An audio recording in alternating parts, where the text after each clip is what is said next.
À l'occasion d'un congrès international de chirurgie esthétique, Laurence Ostolazza va s'intéresser ce matin au laser de dernière génération. Alors, ça permet des liftings, ça vous connaissez, non invasifs, ça c'est bien. Et puis alors pour ceux d'entre nous qui ont des paupières, qui ont un petit coup de mou, un bon système pour les remonter sans opération. Pas mal ça aussi. Bon, d'abord le laser. Sans bistouri.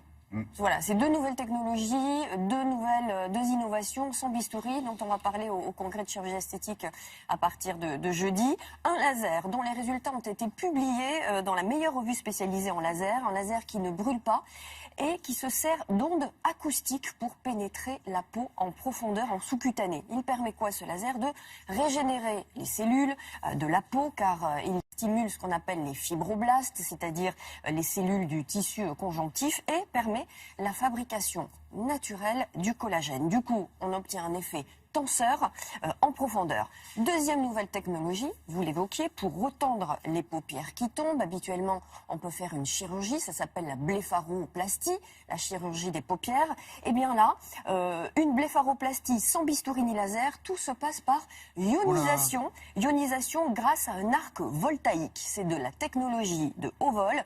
Ça se pratique ou en centre laser ou en milieu hospitalier. Direction l'hôpital Henri Mondor à Créteil, où nous avons vu à l'œuvre le chef du service de chirurgie plastique et maxillo-faciale. Reportage.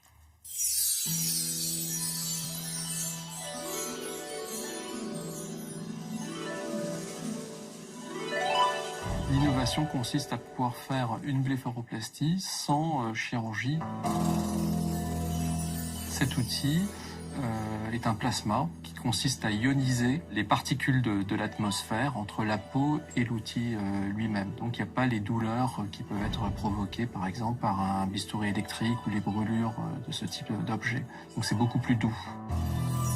Il y a comme l'équivalent, on va dire, d'une brûlure très superficielle et tout ce type de brûlure se traduit automatiquement au bout de quelques semaines, donc le résultat n'est pas immédiat, par une rétraction de la peau qui permet progressivement d'enlever l'excédent de peau dont on se plaint quand on demande une blépharoplastie.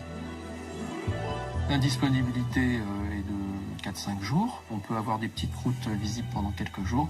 Par contre, pour avoir vraiment le résultat, il faut attendre 4-5 semaines. Disons qu'avec l'âge, les paupières commencent un peu à tomber, donc du coup, pour moi, c'était une des choses à faire en priorité. Alors, il y a des cas où la chirurgie est obligatoire parce qu'il y a trop d'excédents, il y a trop de graisse, où on veut faire des gestes complémentaires. Là, c'était un geste qui était adapté.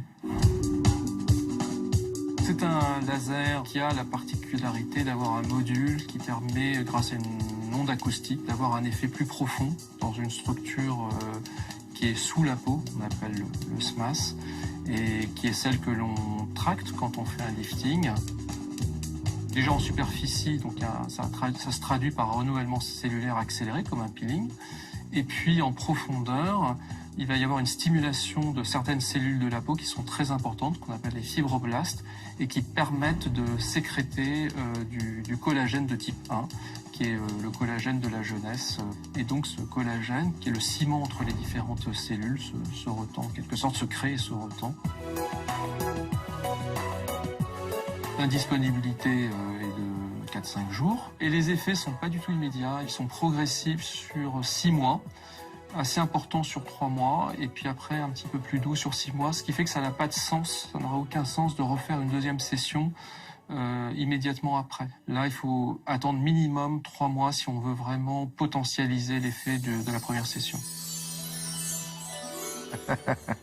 C'est lui, ça. Les cordonniers sont les mieux chaussés ici parce que. Et il a testé. Il a testé, vous avez vu. Sur son visage. Sur enfin, il lui-même. n'était pas très ridé non plus. Hein. L'avant et l'après, non, mais la différence est quand même signifiante. Ah oui. Alors, le laser, les chirurgiens s'en servent aussi pour réparer, pour faire de la chirurgie réparatrice, les séquelles de brûlure, les vergetures ou les cicatrices en relief. C'est pas que pour de l'esthétique. Et la dermoablation, c'est-à-dire les étincelles qu'on a vues sur la paupière, est aussi utilisée pour le ventre et le décolleté. Alors évidemment, c'est de l'anesthésie locale, parce qu'on les C'est petits de la trous qu'on lui crème, fait dans la paupière, c'est de la crème C'est pas d'anesthésie douloureux, non locale. C'est pas douloureux parce qu'on est anesthésié localement. Et vous voulez les prix, ça se pratique et en institut, centre laser et en hôpital. Ça varie entre 1000 et 2000 pour le visage, 500 pour la bléphaproplastie. Et il dit c'est pas nécessaire de faire ça régulièrement. Une fois qu'on l'a fait, c'est Ah terminé. bah non. Et puis ça met quand même 6 mois à prendre régénérer, forme, les cellules. D'accord. Bon, merci, c'était l'info. Laurent.